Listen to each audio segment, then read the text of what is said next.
নাটোরের 4টি সংসদীয় আসনে স্থানীয়ভাবে প্রাপ্ত ফলাফলে বিএনপি মনোনীত ধানের শীষের প্রার্থীরা বিজয়ী হয়েছেন।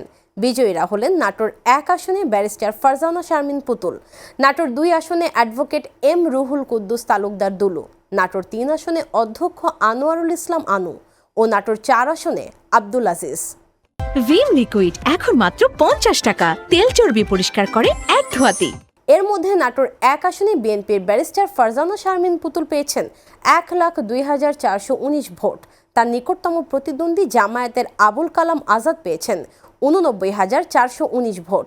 নাটোর 2 আসনের 156 কেন্দ্রের মধ্যে 142টির ফলাফলে বিএনপির অ্যাডভোকেট এম রুহুল কুদ্দুস তালুকদার দুলু পেয়েছেন 1,42,367 ভোট।